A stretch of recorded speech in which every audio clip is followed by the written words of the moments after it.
오늘 우리에게 주신 하나님의 말씀 봉독하는 시간입니다.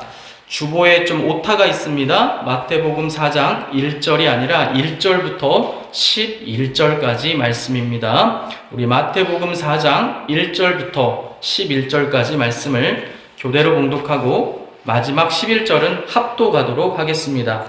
귀한 하나님의 말씀 제가 먼저 봉독하겠습니다. 그때에 예수께서 성령에게 이끌려 마귀에게 시험을 받으러 광야로 가사 40일을 반나절로 금식하신 후에 죽이시니라. 시험하는 자가 예수께 나와서 이르되 내가 만일 하나님의 아들이거든 명하여 이 돌들로 떡덩이가 되게 하라. 예수께서 대답하여 이르시되 기록되었으되 사람이 떡으로만 할 것이 아니요 하나님의 이름으로 거듭나며 모든 말씀으로 살 것이라 하였느니라 하시니. 이에 마귀가 예수를 거룩한 성으로 데려다가 성전 꼭대기에 세우고 이르되 내가 만일 하나님의 아들이거든 뛰어내리라. 기록되었으되 그가 너를 위하여 그의 사자들을 명하시니 그들이 손으로 너를 만들어서 아기 굴에 부딪히지 않게 하리로다 하였느니라. 예수께서 이르시되 또 기록되었으되 주 너의 하나님을 시험하지 말라 하였느니라 하시니 마귀가 또 그를 데리고 지극히 높은 산으로 가서 천하 만국과 그의 영광을 이루어 이르되 만일 내게 엎드려 경배하면 이 모든 것을 내게 주리라. 이에 예수께서 말씀하시되 사탄아 물러가라. 기록되었으되 주 너의 하나님께 경배하고 다만 그를 섬기라 하였느니라. 함께 읽습니다. 이에 마귀는 예수를 떠나고 천사들이 나와서 수종드니라. 아멘.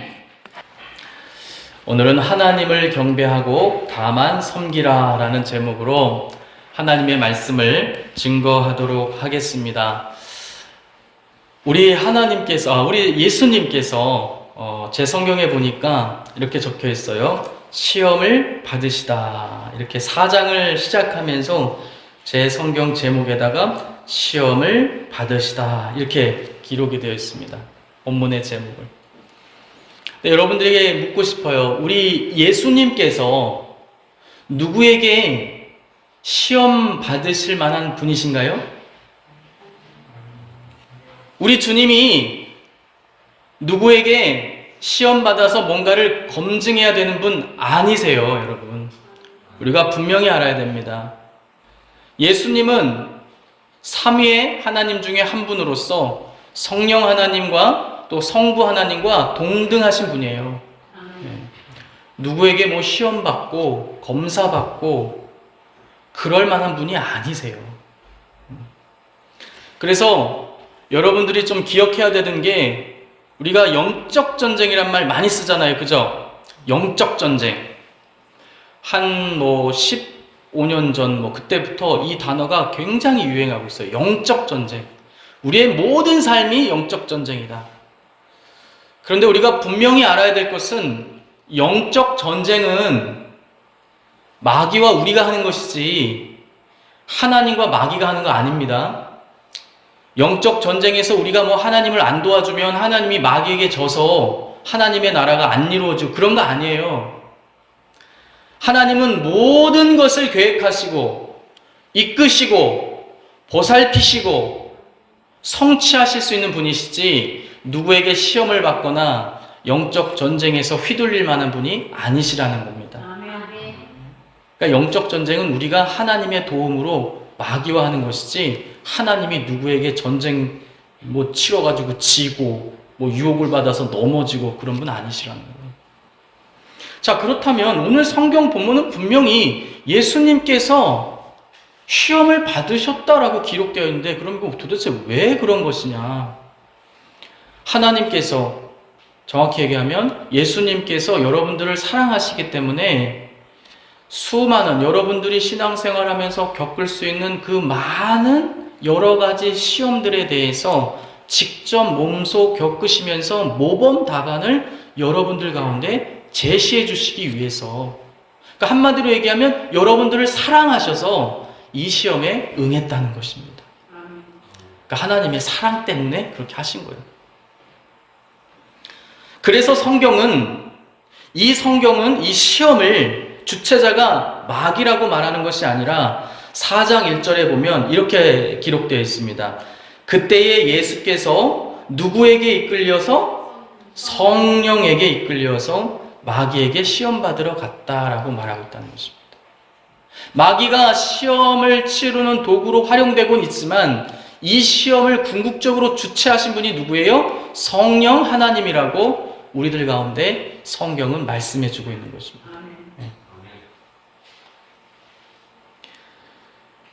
우리 예수님께서 우리가 신앙생활하면서 흔히 만나게 되는 다양한 종류의 시험을 친히 겪으시고 그에 대한 모범 답안을 우리들 가운데 주셨어요. 그러니까 우리가 이 모범 답안을 안 볼 수 없잖아요. 그죠? 우리가 신앙생활에서 승리하려면 이 모범 답안을 잘 숙지하고 있어야 돼요. 미리 연습하고 숙지하고 공부한 학생은요, 좋은 성적을 거둘 수밖에 없어요. 그런데 그냥 우리 주님께서 답안을 다 알려줬는데도 전혀 숙지하지 않고 신앙생활 하다가 넘어지는 사람들이 빈번합니다. 그래서 오늘 이 주일날은 여러분들이 우리 주님께서 친히 제시해 주신 이 모범 답안을 저와 여러분들이 열심히 숙지하여서 승리하는 신앙생활 이루어 가시기를 주님의 이름으로 축원드립니다. 아멘. 자, 먼저 우리가 이 시험이라고 하는 단어를 조금 깊이 생각해 볼 필요가 있어요. 여기에 보면 마귀에게 시험을 받으러 광야로 가셨다 이렇게 표현되어 있습니다. 그죠? 시험을 받으러 광야로 가셨다. 자, 이 시험은 이 헬라어 원어를 분석해 보면 두 가지 뜻을 다 가지고 있는 단어예요. 어떤 뜻이냐면 첫째로는 말 그대로 시험이에요. 영어로는 테스트. 어떠한 것을 증명하기 위한 과정을 시험이라고 합니다. 자, 그 다음에 또 하나의 의미를 함축하고 있는데 그 의미가 뭐냐면 유혹이란 단어예요. 유혹. 그래서 영어로는 temptation. 죄를 짓도록 속이거나 이끄는 것을 유혹이라고 말해요. 그러니까 여기서 마귀에게 시험을 받으러 광야로 가셨다라고 하는 것은 시험 혹은 유혹을 받으러 광야로 가셨다 이렇게 표기할 수 있는 거예요. 하나님께서 어떠한 대상에게 하는 것은 시험이라고 보통 불러요. 하나님께서 무엇인가를 검증해 내시려고 하는 거예요. 그건 시험이라고 부르면 더 적절해요. 그런데 마귀가 우리를 넘어뜨리려고 하는 것은 유혹이라고 부르면 돼요. 그러니까 설교 중에 시험이라고 말하거나 유혹이라 말해도 다 같은 의미인데, 자, 시험은 하나님께서 저와 여러분들에게 하시는 게 시험이고, 마귀가 우리에게 하는 것은 유혹이라고 불러요. 목사님, 하나님은 사랑이 많으신 분인데 시험 안 하시는 거 아닌가요? 우리를 그냥 있는 모습 그대로 다 받아주시고 그렇게 우리를 그냥 그대로 다 받아주시는 분 아니신가요? 난 하나님은 시험 안 하시는 분이라고 생각하는데요. 시험하는 건 사랑이 아니잖아요. 이렇게 말씀하시는 분들이 있을 수 있어요. 아니에요, 여러분. 하나님은 우리의 믿음을 달아보시고 시험하시는 분이세요. 한번 성경을 우리가 직접 찾아보도록 하겠습니다. 특별히 오늘은 구약 성경 신명기 6장과 8장 위주로 볼 거예요. 왜냐하면 거기서 찾는 이유가 있어요. 오늘 예수님께서 시험 받으시면서 마귀를 물리치시기 위해서 인용하셨던 모든 이 세 가지의 하나님의 말씀이 어디서 나오는 거냐면 신명기 6장과 8장에서 나오는 말씀이에요. 그래서 여러분들과 신명기 중심으로 찾아보는 거예요. 자, 신명기 먼저 8장으로 가볼게요.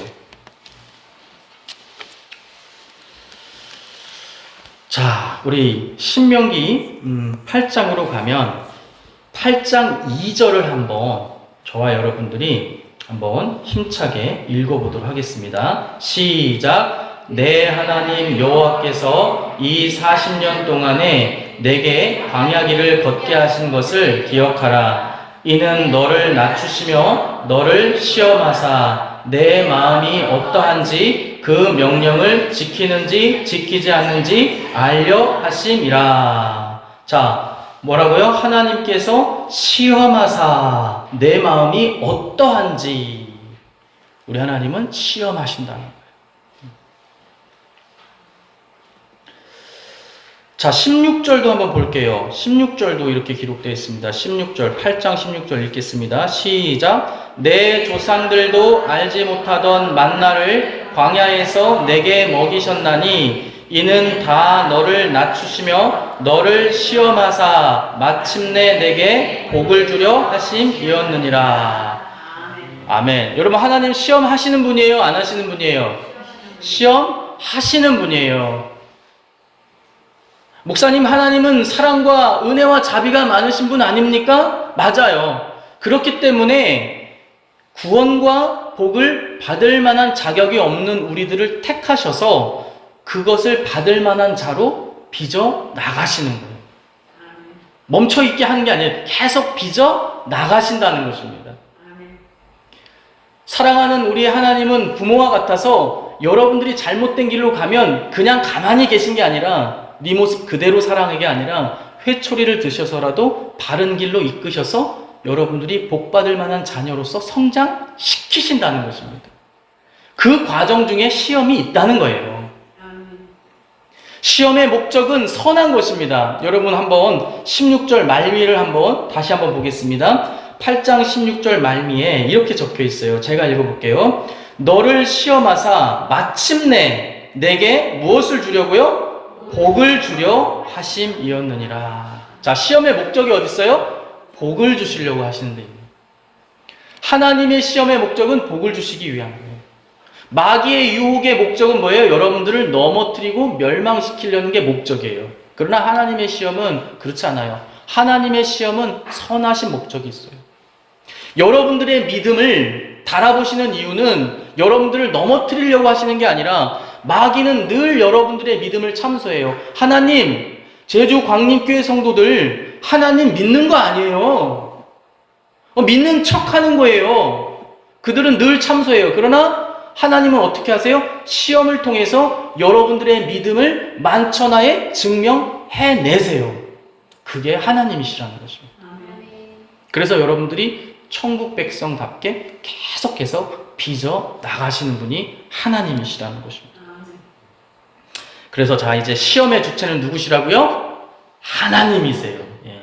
가까이서 보면 마귀가 시험하는 것 같고 마귀가 유혹하는 것 같지만 멀리서 만원경을 보고 더 멀리서 보면 하나님께서 여러분들 인생 가운데 선한 계획을 가지고 시험하고 계신 거예요.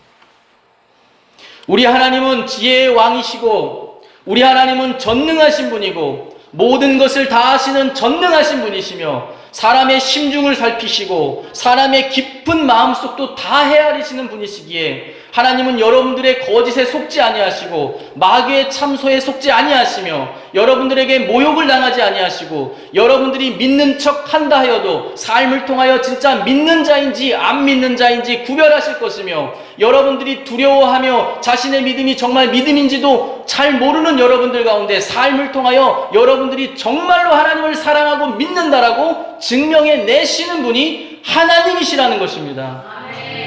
그러니 여러분, 이 시간에 여러분들이 순전한 마음으로 내가 하나님을 믿기로 결단하였다면 두려워하지 마시고 하나님의 손을 붙잡고 계속 나아가시기를 주님의 이름으로 다시 한번 권면드립니다. 자, 그렇다면 우리 하나님께서 이제 마태복음 4장으로 다시 돌아올게요. 자, 그렇다면 오늘 이 마태복음 4장에서 우리가 인생을 살면서 정말 흔하게 만나는 이 세 가지 형태의 시험, 이 세 가지 형태의 시험은 어디와 닮아 있냐면 우리가 오늘 계속해서 신명기 7장하고 8장을 계속 찾아볼 거예요. 왜냐하면 이 두 개가 닮아 있기 때문에 그래요. 예수님께서 그냥 막 하신 게 아니고 지금 예수님께서 며칠을 굶으셨어요? 40일을 굶으셨죠. 이스라엘 백성들 하나님께서 광야 생활을 몇 년 시키셨어요? 40년 시키셨죠. 뭔가 지금 심상치 않죠, 일단. 이렇게 뭐가 심상치 않아요. 지금 뭐가 닮아 있어요. 지금 이스라엘 백성들은 광야 생활, 출애굽한 1세대들은 그 광야의 40년 생활 동안에 그들의 신앙이 실패했어요, 성공했어요? 실패했어요. 네. 그런데 예수님께서는 오늘 이 세 가지 시험을 어떻게 극복하는지를 보여주셔서 우리의 인생길 동안에 여러분들이 이스라엘 1세대들처럼 광야에서 실패하게 하는 게 아니라 성공하게 만드실 거예요. 그리고 모든 말씀을 어디서 인용하셨어요? 신명기 바로 6장과 8장에서 계속 인용하셨어요. 이거 제가 지어낸 게 아니고 막 갖다 끼워 맞추는 게 아니고 제 성경에 그냥 그렇게 표시해 놨어요. 자, 예수님께서 대답하실 때마다 그 앞에 기호를 하나 써놓고 밑에다가 성경 어디에서 인용해 왔는지를 적어 놨어요. 제 성경에 거기다 쭉 써놨어요. 신명기 몇 장, 몇 절인지를 다 적어놨어요. 여러분들 성경에도 있을 거예요.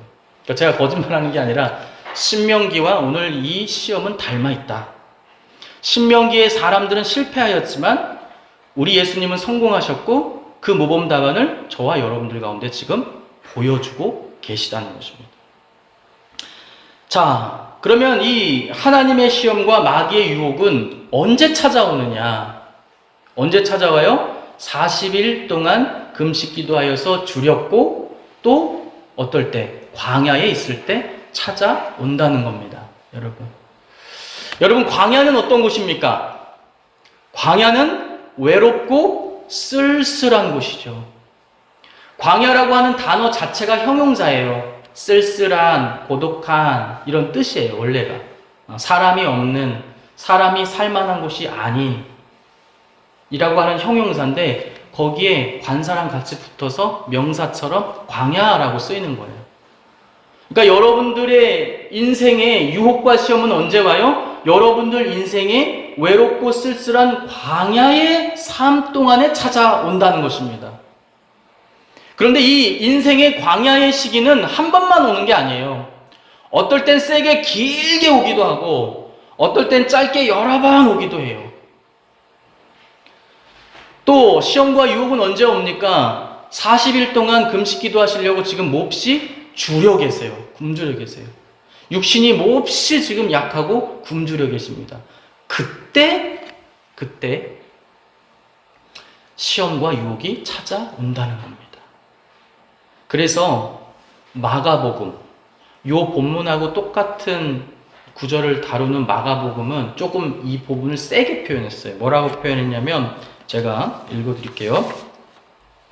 마가복음 1장 12절은 마태복음 4장과 누가복음 4장은 비슷한 어조로 표현했어요. 뭐라고 표현했냐면 그때가 언제예요? 줄이고 기도 안 하고 40일 동안 줄였고 광야에 있을 때에 성령에게 이끌리어 시험 받으러 갔다 이렇게 표현했지만 마가복음 1장 12절은 좀 강경하게 표현했어요. 뭐라고 표현했냐면 성령이 곧 예수를 광야로 몰아내신지라 이렇게 표현했어요.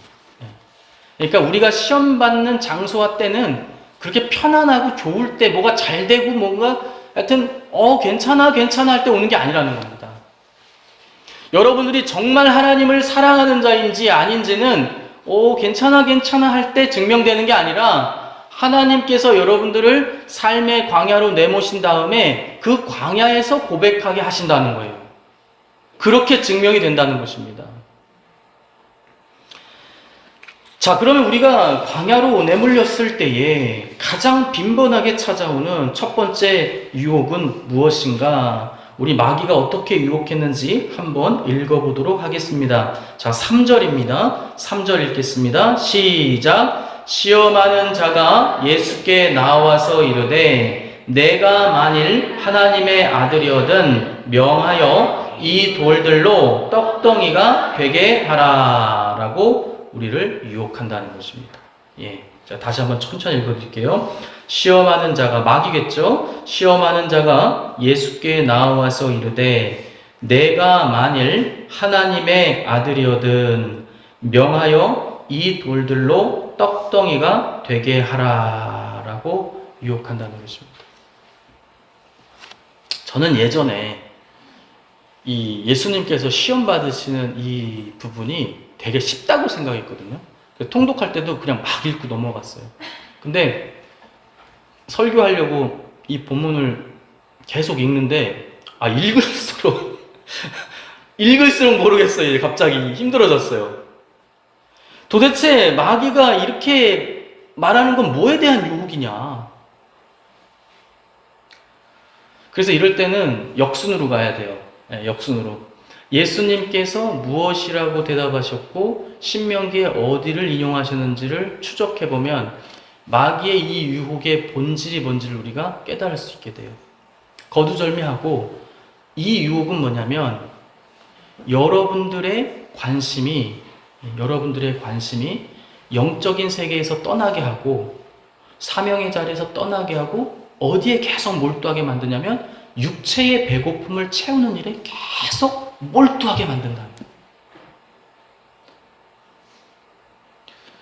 여러분, 예수님의 사명은 뭐죠? 예수님의 사명은 이 땅 가운데 성육신 하셔서 우리의 죄를 위해서 대속의 죽음을 죽기 위해서 지금 하나님, 성부 하나님의 아들로서 이 땅 가운데 오셨어요. 그게 예수님의 사명입니다. 그런데 마귀가 뭐라고 말하냐면 지금 40일 동안 금식해서 배고프니까 내가 만일 하나님의 아들이거든 이 돌들로 떡덩이가 되게 하라. 너가 가지고 있는 그 기적을 행할 수 있는 능력을 돌들을 떡덩이 만드는 일에 쓰라고 지금 유혹하고 있다는 것입니다. 여러분, 예수님은 어떤 분이시죠? 예수님은 철저하게 성부 하나님 말씀에 순종하고 사명 따라 사시는 분이에요. 그래서 처음 기적을 베푸신 가나혼인 잔치에 가셨을 때도 심지어 그의 어머니 마리아가 요청했음에도 불구하고 여자여 나와 무슨 상관이 있나이까 내 때가 아직 이르지 아니하였나이다 하면서 철저하게 사명을 생각하면서 사시는 분이 예수님이에요. 기적도 막 아무 때나 막 베푸시는 분 아닙니다. 우리 생각하면 언뜻 그 돌떡이 좀 바꿀 수도 있지. 그러나 주님은 사명을 생각하시고 늘 말씀에 순종하여 사시는 분이에요. 그런 예수님에게 향하여서 너 지금 배고프잖아. 40일 동안 굶주렸잖아. 지금 돌덩이 널려 있잖아. 그 기적을 좀 지금 베풀어서 먹어. 만들어서 먹어. 이렇게 한번 만들어서 먹기 시작하면 계속 돌덩이를 떡 만드는 일에 집중해. 계속 그것만 하는 거예요. 여러분, 막말로 이제 40일 금식기도 끝났으니까 그냥 집에 이제 철수하고 텐트 걷고 집에 가서 이제 먹을 거 먹으면 되죠. 근데 마귀는 늘 우리의 영적인 관심을 돌덩이를 떡 만드는 일에 계속해서 우리를 유혹한다는 거죠. 그래서 우리를 어떻게 만들어요? 영적인 눈을 완전히 감게 만들고 이제는 육체의 배고픔 채우는 일에 정신없이 살게 만든다. 그래서 예수님께서 비유로 말씀하신 것처럼 예수님께서 복음의 피리를 시장에 가서 그렇게 많은 사람들인데 막 불어제켜도 그 소리에 반응하는 사람, 춤추는 사람이 아무도 없고 관심도 없고 오로지 장사하는 일, 배 채우는 일, 시집장가 보내는 일에만 연연없이 살아가게 된다는 것입니다. 여러분, 노아의 시대의 사람들이 무엇 하다가 멸망했습니까? 그런 일 하다가 멸망한 것입니다. 목사님, 먹고 사는 일이 중요하죠. 왜 그거를 안 좋게 얘기합니까? 제가 안 중요하다고 얘기하는 거 아니에요. 다시 한번 여러분들한테 분명히 말씀드립니다. 중요한 일이에요. 먹고 사는 일 해결하는 거 중요한 일입니다. 오히려 이 시대에는 우리 신앙인들이 가장이면서도 먹고 사는 일을 너무 등한시해서 가족들을 괴롭게 만드는 일이 많아요. 그러니까 그거 열심히 하는 거 괜찮아요. 근데 문제는 그것만 몰두한다는 거예요. 그것만 몰두한다. 사랑하는 성도 여러분, 우리는 하나님이 빚으신 영적인 동물이기 때문에 육체의 배고픔만 채워진다고 해서 우리의 생명이 사는 게 아니라는 것입니다. 그래서 예수님께서 인용하신 말씀이 신명기, 이제 우리 가야죠. 이제 신명기 6장으로 한번 가겠습니다. 아주 신명기 6장에다가 이렇게 딱 그 표시하는 줄을 아예 딱 끼워 놓으세요. 이제 우리 많이 찾아야 되니까.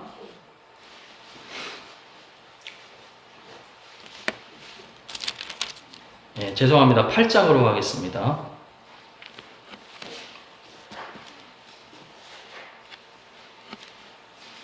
자, 신명기 8장 3절. 아까 읽었나요? 모르겠는데 한번 같이 읽어보겠습니다. 8장 3절. 시작. 너를 낮추시며 너를 줄이게 하시며 또 너도 알지 못하며 내 조상들도 알지 못하던 만나를 내게 먹이신 것은 사람이 떡으로만 사는 것이 아니요 여호와의 입에서 나오는 모든 말씀으로 사는 줄을 내가 알게 하려 하심이니라.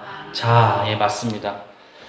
우리 하나님께서는 우리는 육체의 배고픔만 채운다고 사는 존재들이 아니야 라는 것을 깨닫게 하시기 위해서 하나님께서 일부러 이스라엘 백성들을 광야로 데려가셔서 거기서 일부러 줄이게 하셨다는 거예요. 조금만 줄이게 하니까 사람들이 막 아우성을 쳤어요. 뭐라고 아우성 쳤어요? 우리가 차라리 출애굽 안 하는 게 나을 뻔하였도다 하면서 먹을 걸 달라고 막 아우성을 칩니다. 그때까지도 이스라엘 백성들은 우리가 먹어야만 사는 존재, 먹을 게 당장 없으니까 막 불안해서. 그러니까 여러분들, 우리가 마귀의 유혹은 어떤 식으로 오냐면 첫 번째 유혹은 불안감으로 오는 거예요. 내가 막 당장 먹을 게 없으면 막 불안해. 그래서 막 아우성 치는 거예요. 그때 하나님께서 뭘 내려주셨어요? 막 아우성 치고 이제 죽는 거 아니야 할 때 하늘에서 만나를 내려주신 거예요. 그래서 그날 하루를 연명시켜 주세요. 근데 만나를 많이 걷어갔는데도 썩어갖고 다음날 저장을 못해나 막 갖다 쟁여놓질 못해. 우리는 막 쟁여놔야 마음이 편해. 하나님, 먹을 게 육신에 채울 먹을 것이 내 창고에 막 그득그득 쌓여있어야 나는 살 것 같은데 왜 오늘만 생명유지? 여러분, 만나는 뭘 상징합니까? 생명의 양식, 말씀과 우리 예수님의 몸을 상징해요. 그러니까 지금 하나님께서 광야에서 이스라엘 백성들은 뭘 훈련시키는 거예요? 너희들이 육체의 배고픔만 채운다고 사는 게 아니라, 얘들아, 만나 먹으면서 다시 생각해봐. 이 만나가 어디에서 왔어? 하늘 양식이잖아. 너희들은 하나님의 말씀과 이제 곧 오실 예수 그리스도의 몸을 먹어야 사는 존재들이야. 그렇게 약간 배고프게 계속 하시면서 그것을 깨닫게 하시더라는 거예요. 그러니까 여러분들이 첫 번째 유혹을 이겨내시려면은 뭘 알아야 돼요? 우리는 육체의 배고픔만 채워서 세상적인 일만 해서는 우리가 사는 존재가 아니라는 것을 여러분들이 깨달으셔야 한다는 것입니다. 그래서 우리 주님께서는 때로 배고픔도 우리들 가운데 주신다는 것입니다. 자, 두 번째 이제 유혹이 뭐냐? 우리가 신앙생활하면서 많이 부딪힌 아까 첫 번째 유혹은 뭐라고요? 우리의 관심이 먹고 사는 일에만 계속 쏠리게 한다는 거예요. 그게 마귀의 유혹이라는 겁니다.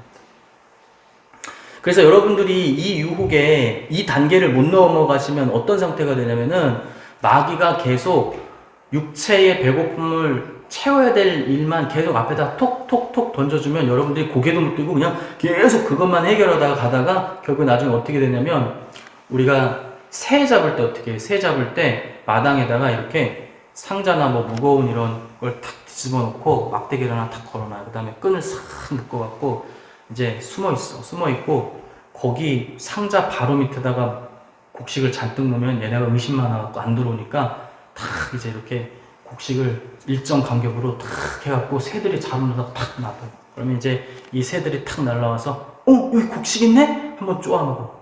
그럼 고기 안 들어. 들으려고 하는데 바로 앞에 또 곡식 있네? 쪼아 조금 이렇게 하다 보면 이제 어디로 오는 거예요? 탁탁탁탁탁 와서 나중에 이제 이 덧 밑에까지 탁 들어오는 거예요.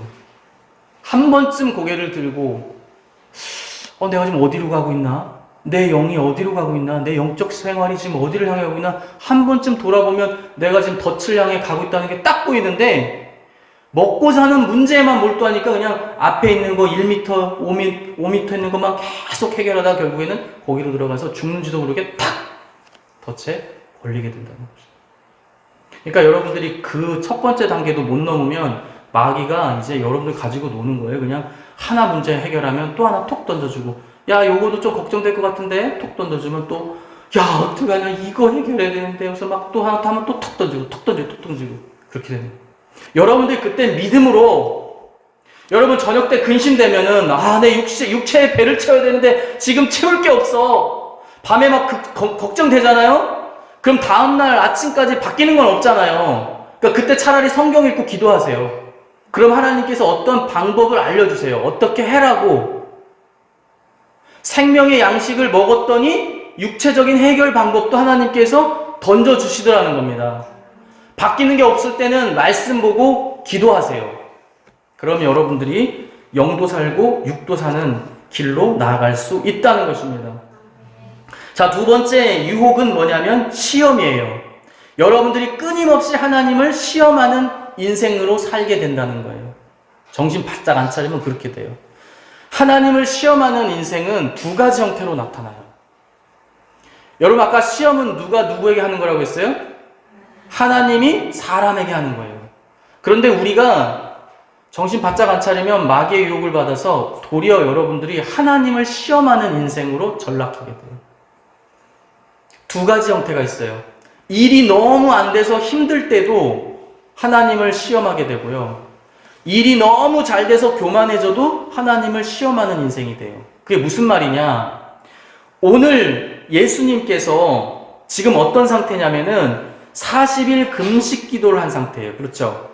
그러니까 육체는 비록 배고프지만 40일 금식 기도를 성공했으니까 이 마음은 어떨까요? 몹시 성취감이 있고 해냈다. 만약에 예수님이 아니라 여러분들이었다면 40일 금식 기도를 해냈으면 난 정말 어디 가서 자랑할 거 있다 진짜. 그런 상태에 있는 예수님을 어디로 지금 데리고 올라가냐면 5절을 보겠습니다. 이에 마귀가 예수를 거룩한 성으로 데려다가 성전 꼭대기에다가 데려가서 세워요.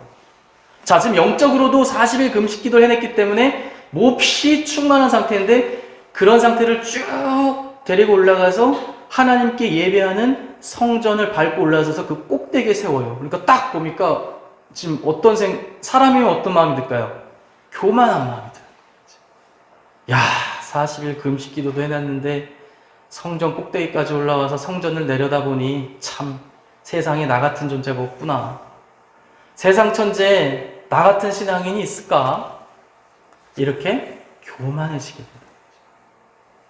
교만해지면 하나님을 시험하더라는 겁니다. 세상의 수많은 교주들이 왜 하나님을 시험하는 인생이 됐고 교주가 된지 아세요? 처음부터 교주로 태어난 게 아니에요. 처음에 교회에서 신앙생활 하는데 막 기도했는데 남들보다 응답이 좀 더 잘 되는 것 같고 또 어느 날 아프다고 해서 같이 기도하는데 자기가 손을 얹고 기도해줬더니 낫고 그러다 보니까 내가 좀 특별한 사람 같아. 남들은 금식기도 잘 못하는데 막 잘해 자기는. 그러니까 사람들이 막 주변에서 칭송이 들어와, 칭찬이 들어와. 야, 안무개 씨는 내가 볼 때 목사님보다도 나은 분. 안무개 씨가 기도해주면 낫더라니까. 그래서 누군지 슬슬 돈 봉투도 갖고 와. 아유, 우리 이번에 자식이 대학 시험 보는데 좀 기도 좀 해주세요. 안무개 씨는 영험하잖아요. 하나님이 특별히 택한 사람이잖아요. 주님의 종이잖아요. 그러면서 돈 봉투, 이거는 뇌물 그런 게 아니에요. 이거는 그냥 내 감사의 마음의 표시예요. 그러면서 한 번, 두 번 하다 보니까 사람의 마음이 점점 교만해져. 그러면서 이제 입술에 교만한 말들이 나오기 시작해요. 액수가 좀 적어서 기도가 좀 안 나올 것 같아요. 그 다음에 하나님께도 이제 하나님을 시험하는 거예요. 하나님, 제가 지금 사람들 다 보는 앞에서 이렇게 안수하여 기도하는데 이 인생 안 일어나면 치료 안 되면 사람들이 하나님 안 계시다고 할 거 아닙니까? 지금 이 인생 일어나야겠습니까? 안 일어나야겠습니까? 하나님, 제가 지금 기도하고 있잖아요. 이루어져야 됩니까? 안 이루어집니까? 하나님 지금 살아계시다는 것 증명이 돼야 됩니까? 안 돼야 됩니까? 그러다 교주되는 거예요. 하나님의 받아야 될 영광의 자리에 자기를 앉히고, 만약 이게 예수님이 아니라 인생들이었다면 반드시 이거 넘어가요. 그래서 여러분들이 이 모범답안을 외워야 돼요. 이러면 넘어지는 거예요. 근데 반대로요, 인생이 너무 힘들어져도 하나님을 시험하게 돼요. 그게 신명기에 나와요. 또 신명기 한번 가볼게요. 자, 신명기 6장 16절 한번 가볼게요. 우리 인생들이 어떻게 하나님을 시험하면서 사는지 신명기 6장 16절입니다.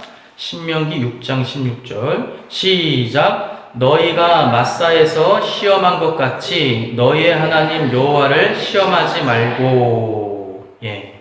자, 여기에서 광야에서 이스라엘 백성들도 하나님을 시험하다 멸망당했다는 거예요.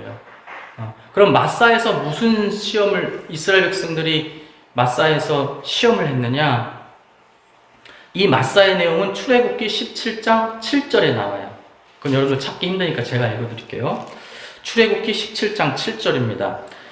그가 그곳 이름을 마사 또는 무리바라 불렀으니 이는 이스라엘 자손이 다투었으며 또는 그들이 여호와를 시험하여 이르기를 여호와께서 우리 중에 계신가 안 계신가 하였음이더라.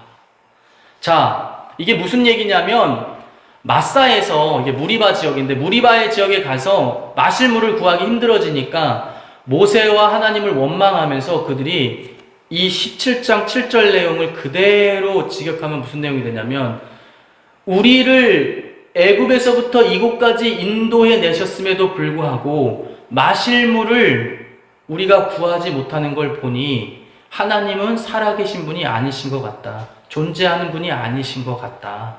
이런 식으로 그들이 악한 말을 했다는 거예요. 그러니까 너무 힘드니까, 먹을 걸 구하기가 너무 힘드니까 하나님 오늘 안에 우리 마실 물 못 찾으면 하나님 안 계신 거예요. 그러니까 너무 힘들어도 하나님이 계시니 안 계시니 가지고 시험하고, 너무 교만해져도 하나님이 계시니 안 계시니 가지고 시험하는 인생들이 될 수 있다는 겁니다. 어떨 때 우리가 이 모범답안을 숙지하지 않으면 이런 유혹이 늘 우리 가운데 온다는 거예요. 여러분들 인생에 막 너무 힘들잖아요. 저도 그런 기도 엄청 많이 했어요. 저도 이 본문 말씀 읽으면서 회개했어요. 하나님, 나를 목사로까지 부르셨는데, 나는 좋은 뜻을 갖고 있는데 그걸 해내야 되는데 나한테 돈을 안 채워줘요? 나한테 돈 주면 내가 딴 데 쓰나? 주님 위해서 쓰지? 몇 월 며칠까지 다 돈 안 생기면 하나님 없는 거야. 그냥 하나님 안 계신 거야. 그럼 하나님 기뻐하실까요? 막 신학교 때도 막 등록금 막 이제 너무 막 이제 이거 다음 주까지 등록금 내야 되는데 이거 어떡하지? 하나님 2주 뒤까지 마감일입니다. 이때까지 돈 안 생기면 알죠? 내가 다른 데 좋은 거 하려고 하는 거 아니야. 나 배불리려는 거 아니잖아요. 나 치킨 사 먹으려는 거 아니잖아요. 하나님이 구해주셔야 돼. 난 종이니까, 하나님 종이니까. 내가 등록금도 못 내면 사람들이 뭐라 그러겠어요? 하나님 안 계시다 그럴 거 아니에요? 자기 종도 하나 못 건사하는 신이 어딨어 하면서 막 이제 다 떠올려 보니까 다 죄였어. 죄된 생각들이었어. 초등학교 때도 생각해보니까 그렇게 많이 제가 죄를 졌다. 하나님, 내가 분명 어제 숙제 해놨는데 못 찾겠네. 나 지금 기도하는데 이거 숙제 나 지금 나 30분 안에 못 찾으면 하나님 안 계신 거야, 나 진짜. 근데 그 기도가 진짜 하나님, 근데 진짜 우리가 진짜 하나님이에요. 우리가 두려운 마음으로 섬겨야 돼요. 내가 그런 기도를 엄청 했거든요, 초등학교 때. 근데 또 하나님 엄청 응답해 주시더라고요. 그러니까 일만 생기면 하나님 살아계시죠? 어느 날 제가 산속에서 길 잃은 적 간증해드렸잖아요, 제가. 그죠? 기억나시죠? 제가 어머니한테 확인받았어. 도대체 내가 왜 산속에서 헤맸는지를 이제 설교해야 되니까 정확하게 알아야 된다. 그래서 어머님한테 전화했더니 어머님이, 야, 그건 네가 염소 새끼를 찾으러 가서 길을 잃은 게 아니고 친구 집에 놀러 갔는데 친구 집이 버스 타고 가야 되는 집이에요. 좀 멀어. 근데 거기 가서 놀다가 해가 이제 뉘엿뉘엿 질 때쯤에 어머님이 오신 거야. 그래서 이제 우리 저녁 먹어야 되니까 가라 해서 이제 나왔어요. 그래서 나와서 갔는데 버스를 타고 와야 되는데 버스 탈 돈도 없지만 버스 타기가 무서우니까, 잘못 갈까봐 무서우니까 가만히 딱 보니까 저 산, 내가 매일 보던 산 같은데 저 산만 넘으면 우리 집일 것 같은 거예요. 초등학생 때 마음에, 심정이. 그래서 내가 그 산을 넘으려고 그 산에 들어간 거예요. 근데 생각보다 내가 눈으로 볼 땐 되게 가까웠거든요. 근데 엄청 멀더라고요, 얘가. 그래서 그 산 속에 들어가서 이제 길을 헤매기 시작하는데, 해가 어둑어둑해질 때, 노을해질 때 막 이제 헤매기 시작하면서 해가 이제 어둠 속에 들어가니까 이제 공포심이, 초등학생 이제 공포심이 막 나와서 막 그때부터는 온 산천지를 뛰어다니기 시작하는 거예요. 근데 이쪽으로 계속 가다가 숲을 헤치고 탁 나왔는데 내가 생각했던 이제 장면이 안 나오니까 더 당황스러운 거예요. 난 여기만 뚫고 나오면은 우리 동네 뒷산 그쪽 비슷한 배경이 나올 줄 알았는데 전혀 다른 그림이 나오니까 막 다시 돌아가서 사방천지를 헤매기 시작한 거예요. 그러면서 하나님, 그러니까 사람이 위기에 몰리니까 이제 하나님 회개합니다. 제가 그동안 하나님이 살아계시냐 안 살아계시냐 기도한 거 제가 진짜 잘못했습니다. 제가 오늘만 구원해 주시면 다시는 하나님이 살아계시냐 안 살아계시냐 기도 안 하겠습니다. 오늘만 구원해 주시면 하나님은 확실히 존재하시는 분이고 살아 역사하시는 분이라는 것을 내가 다시는 의심하지 않고 믿겠습니다, 주여. 하는데 바스락 소리가 나는 거예요. 깜짝 놀라서 봤더니 우체부 아저씨가 남의 산에 몰래 밤 까먹으러 그 깊은 데까지 들어가셔서 밤을 까먹고 계신 거예요. 밤을 막 까갖고 막 챙기고 계신 거예요. 그분도 놀래고 나도 놀래고 나는 바스락거리는 데를 향해서 계속 가봤죠. 그랬더니 거기에 우체부 복장을 한 분이 밤을 까고 계신 거예요. 깜짝 놀랐어요. 너 왜 여기 있냐? 그래서 제가 자초지종을 설명했어요. 그랬더니 그러면 나 밤 까던 거 마저 까야 되니까 이거 까고 내가 너를 태워서 어디까지 내려다 주면 갈 수 있겠냐? 그러니까 제가 갈 수 없어. 그래서 그분 오토바이를 타고 우체부 아저씨 오토바이를 타고 제가 아는 길까지 온 거예요. 그랬으면 하나님 살아계시냐 안 살아계시냐 다시는 물으면 안 되지. 근데 인생은 그때 내가 이 모범답안을 못 봤어. 내가 그래가지고 그 이후로도 많이 했어요. 여러분, 우리가 이 모범답안을 이제 외워야 됩니다. 숙지하세요.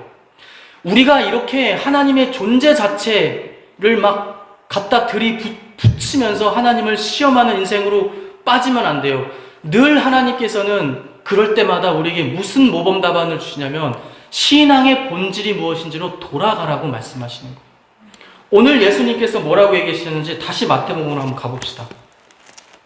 자, 마태복음에서 이제 성전 꼭대기에서 막 유혹했더니 자, 우리 예수님께서 뭐라고 말씀하면 7절이에요. 자, 7절 한번 같이 낭독하겠습니다. 시작. 예수께서 이르시되 또 기록되었으니 주 너의 하나님을 시험하지 말라 하였느니라. 주 하나님은 우리가 시험해야 될 대상이 아니라 어떤 대상이에요? 우리가 신앙의 본질이 뭐예요? 우리는 하나님 시험하려고 하나님의 성도가 된 게 아니에요. 그 본질이 이 신명기 6장 처음 시작하면서 아예 결론을 모세가 내리고 써놨어요. 제가 읽어드릴게요. 찾기 여러분들 바쁘시니까. 6장 4절입니다. 이 기나긴 6장과 7장과 8장을 쓴 이유가 뭐냐면 모세가 이렇게 하나님의 영감을 받아서 이렇게 썼어요. 이스라엘아 들으라. 그러니까 제주광림교회 성도들이여 들으라. 우리 하나님 여호와는 오직 유일한 여호와이시니 너는 마음을 다하고 뜻을 다하고 힘을 다하여 내 하나님 여호와를 사랑하라 라고 하면서 쭉 설명하다가 마지막에 하나님을 시험하지 말라고 써놨어요. 그러니까 무슨 얘기예요? 우리의 신앙의 본질은 하나님을 마음을 다하고 뜻을 다하고 힘을 다해서 그분을 사랑하려고 우리가 부름받은 거지, 그게 우리 신앙의 본질이지, 뭐 일이 좀 잘 된다고 하나님 살아계십니까? 안 살아계십니까? 일이 좀 안 된다고 하나님 살아계십니까? 안 그건 신앙의 본질이 아니라는 거예요. 그런 유혹을 받을 때마다 너희들은 신앙의 본질로 돌아가라. 너희가 오늘 왜 부름받았고 왜 제주광림교회 성도가 됐고 내가 너희들을 왜 자녀로 불렀냐? 너희들은 나를 사랑하라고 내가 부른 것이다. 너희들 일이 좀 잘 된다고 내가 더 사랑하는 건 아니고, 너희들 지금 인생이 힘들다고 내가 덜 사랑하는 것도 아니고 사랑을 끄는 것도 아니고, 그 신앙의 본질을 기억하라는 것입니다. 그러니까 여러분들이 이 시험에 빠지지 않으려면 명심해야 돼요. 나는 내 인생이 내 생각에 잘 된다고 느끼거나 못 된다고 느껴도 나는 하나님을 예배하고 사랑하는 게 내 본분이다. 나는 어떤 상황이든지 간에 난 상관없다. 나는 그 산에서 길을 잃고 헤매다 굶어 죽을지언정 나는 하나님을 예배하고 사랑하는 게 내 본분으로 부름받은 거다. 그렇게 사셔야 여러분들이 이 마귀의 유혹에 넘어가지 않는다는 것입니다. 자, 이제 마지막 세 번째 유혹에 대해서 여러분과 은혜를 나누겠습니다. 자, 마귀가 이번에 또 뭐라고 유혹하죠? 우리 주님이 그렇게도 안 넘어가니까 자, 8절입니다. 8절 읽겠습니다. 시작. 마귀가 또 그를 데리고 지극히 높은 산으로 가서 천하 만국과 그 영광을 보여 이르되 만일 내게 엎드려 경배하면 이 모든 것을 내게 주리라고 유혹한다는 것입니다. 세계 이제 성전 꼭대기에서 또 유혹이 안 통하니까 예수님을 더 높은 곳으로 데려가서 천하 만국을 쫙 보여주면서 나에게 절하면 이 모든 것을 주겠다고 유혹하고 있다는 것입니다. 이 세 번째 시험의 키워드는 착각이에요. 착각. 우리를 착각하게 만들어요. 여러분, 마귀가 우리에게 생사화복을 줄 수 있는 존재입니까? 마귀가 우리에게 생사화복을 줄 수 있는 존재예요? 아니에요, 여러분. 생사화복은 누가 주시는 거예요? 하나님이 주시는 거예요. 마귀는 하나님의 허락하에 일정 부분의 공중권세를 잡고 여러 가지 악한 일들을 하면서 활용되고 있는 거지, 마귀가 모든 걸 계획하고 섭리하고 이끌고 생사화복을 주는 존재는 마귀가 아닙니다. 그러니까 이 유혹 자체가 지금 잘못된 거예요. 뿌리 자체가 잘못된 거예요.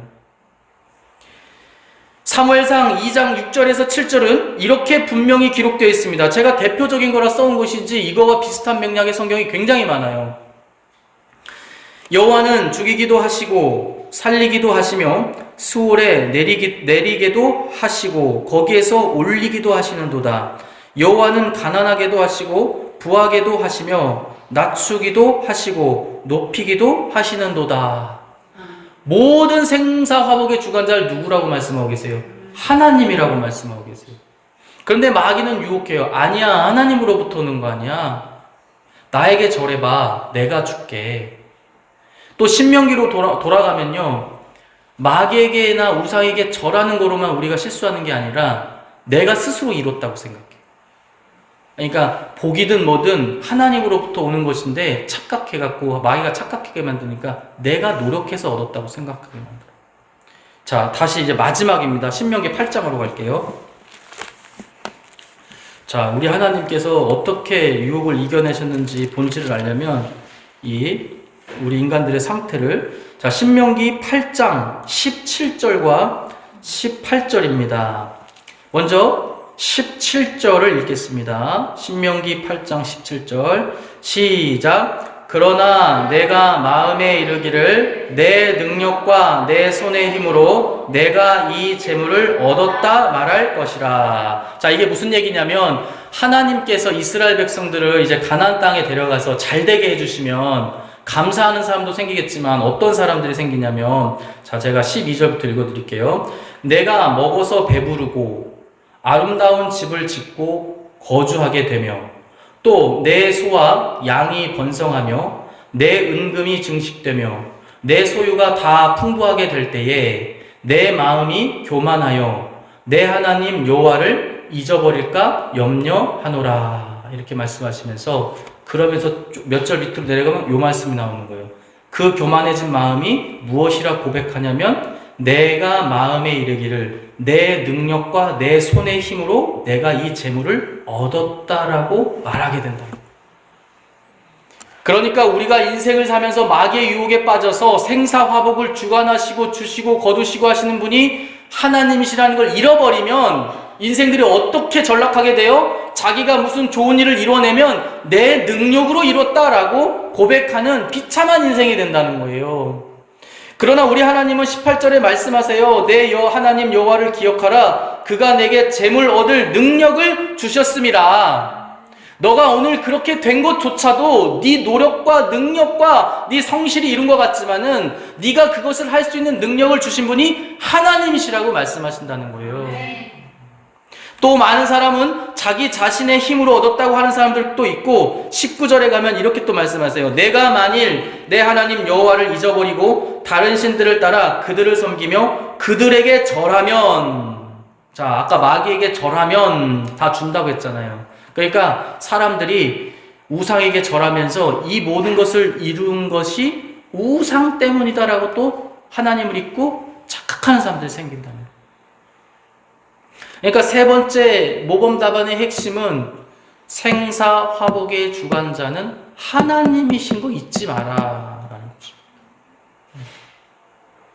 자, 우리가 이제 힘드니까 이거 다 한번 딱 정리를 한번 해야 돼요. 여러분들이 잊어버릴 수가 있어요. 이제 세 가지를 기억하고 가야 돼요. 자, 우리가 신앙생활에서 승리하려면 모범답안 3개를 외워야 돼요. 자, 우리 사람은 육체의 배만 채워서 사는 존재가 아니다는 겁니다. 자, 영의 양식과 육의 양식을 다 먹어야 사는 존재입니다. 아셨죠? 이거 꼭 기억하고 가야 돼요. 그래서 먹고 사는 문제 중요하지만 거기에만 몰두하다가는 망하게 된다. 자, 두 번째 정리 들어갑니다. 두 번째, 하나님을 시험하는 인생들은 왜 시험했어요? 자기가 너무 힘들 때나 너무 교만해졌을 때 어떻게 했어요? 하나님을 시험하는 교만한 자리에 서게 됐다는 겁니다. 그래서 두 번째 시험의 본질은, 우리 신앙의 본질은 하나님이 계시냐 안 계시냐 시험하고 증명하는 게 우리 신앙의 본질이 아니고 마음을 다하고 뜻을 다하고 힘을 다해서 하나님 사랑하는 게 신앙생활 본질이야. 그게 두 번째 핵심이었고, 자, 세 번째 들어갑니다. 자, 세 번째는 우리 인생이 잘 되든 못 되든 모든 생사화복을 주관하시는 분이 하나님이시다라는 것입니다. 그러니까 여러분들이 무엇인가를 얻었고 잘 되고 있다면 그렇게 하게 해주신 분 누구예요? 하나님이에요. 그럼 내가 지금 막 힘들어. 그러면 그렇게 되게 하신 분도 하나님이시기 때문에 그때는 어떻게 생각해야 되냐면 하나님이 이 시험과 시련을 통해서 선한 목적이 있다고 믿으셔야 한다는 겁니다. 그래야 그걸 극복해낼 수 있다는 거예요. 여러분들께서 이 세 가지 모범답안을 좀 길지만 오늘 집에 가셔서 잊어버리기 전에 주보에 메모장에 정리하시고 어디다 붙여놓으시고 늘 시험과 유혹이 올 때마다 아니야, 우리 예수님께서 모범답안 주셨어. 난 이 족보를 외워가지고 내가 끝까지 만점 받을 거야 하면서 열심히 신앙생활 하시는 여러분들 되시기를 주님의 이름으로 축원드립니다. 사랑과 은혜가 많으신 하나님 감사합니다. 오늘 또 말씀을 통하여서 우리를 깨우치시니 감사합니다. 우리 사랑하는 제주광립교회 성도들, 하나님 이 세 가지 모범답안을 잊지 않고 가슴에 새겨서 성공하는 아버지 신앙인들 될 수 있도록 우리 하나님께서 역사하여 주시옵소서. 주님께서 함께 해주실 것을 믿사오며 예수님의 이름으로 간절히 기도드렸사옵나이다. 아멘.